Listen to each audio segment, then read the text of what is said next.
in this invasion of Ukraine by Russia.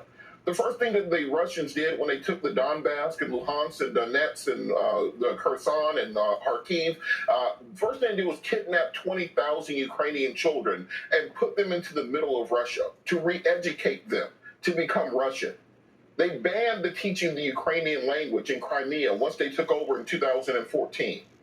They took away their history. They took away their names. They took away their religion. They took away everything that made them them and replaced it with their own programming.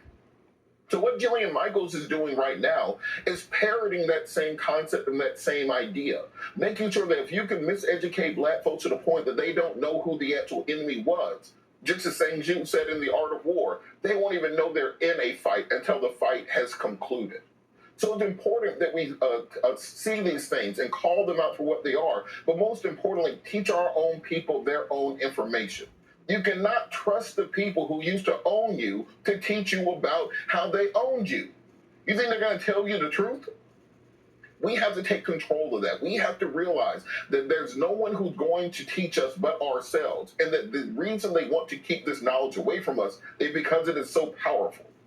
2% of white people own slaves. Then why'd y'all have to put a 3/5 compromise in the Constitution? The slave population in South Carolina and Virginia and all over the South was larger than the white population. The whole concept is if they can minimize that, if they can cut that out of history, then guess what? You no longer have a raison d'etre. You no longer have a casus belli to petition for reparations. You no longer have a justification even for affirmative action.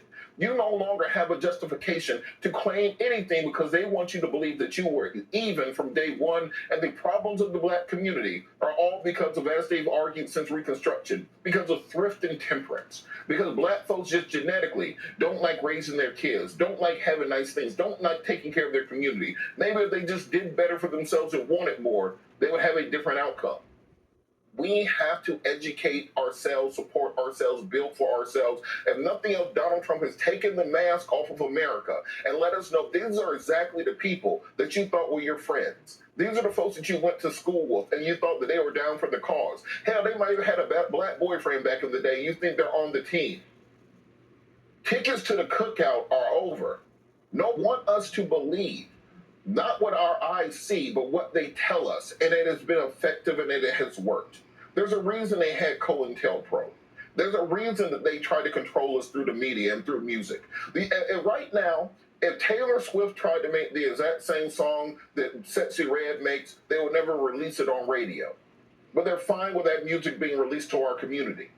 If you tried to make a country song that talked about killing white people the way that music kills black people,